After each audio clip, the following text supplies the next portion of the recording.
Hello सहेलियों, आप लोग का हमारे चैनल में स्वागत है। आपके लिए मैं एक पचरा लेके आई हूँ और अच्छे से सुनिए।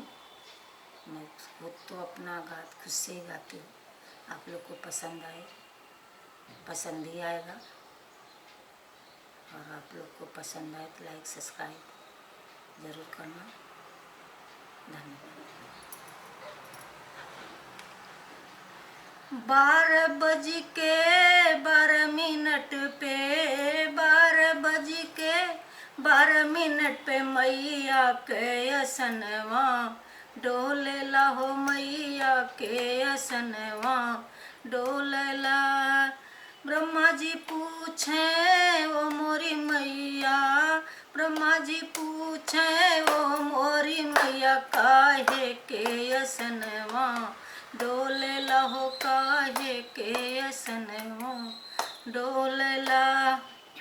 मैया जी बोली ओ मोरे ब्रह्मा, मैया जी बोली ओ मोरे ब्रह्मा, सृष्टि के असनवा डोलेला हो, सृष्टि के असनवा डोलेला। 12 बज के 12 मिनट पे 12 बज के 12 मिनट पे मैया के असनवा डोलेला हो, मैया के असनवा डोलेला। ब्रह्मा जी बोले ओ मोरी मैया, ब्रह्मा जी पूछे ओ मोरी मैया, कथुआ के असनवा डोलेला हो, काहे के असनवा डोलेला हो, काहे के असनवा डोलेला। मैया जी बोली ओ चक्रधारी, मैया जी बोली ओ चक्रधारी, भगती के असनवा डोलेला हो, ममता के असनवा डोलेला हो, ममता के असनवा डोलेला। 12 बज के 12 मिनट पे 12 बज के 12 मिनट पे मैया के असनवा डोलेला हो, मैया के असनवा डोलेला। भोले जी पूछे ओ मोरी मैया, भोले जी पूछे ओ मोरी मैया, काहे के असनवा डोलेला हो, काहे के असनवा डोलेला।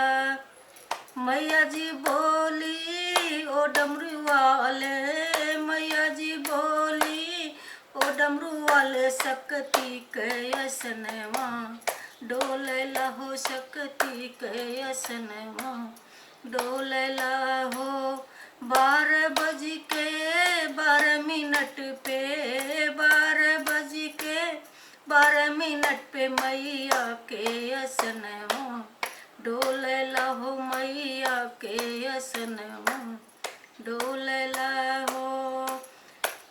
राम जी पूछे ओ मोरी मैया, राम जी पूछे ओ मोरी मैया, काहे के असनवा डोलेला हो, काहे के असनवा डोलेला। मैया जी बोली ओ धनुषधारी, मैया जी बोली ओ धनुषधारी, भक्ति के असनवा डोलेला हो, ममता के असनवा डोलेला हो, ममता के असनवा डोलेला। 12 बज के 12 मिनट पे 12 बज के 12 मिनट पे मैया के असनवा डोलेला हो, मैया के असनवा डोलेला हो, मैया के असनवा डोलेला हो।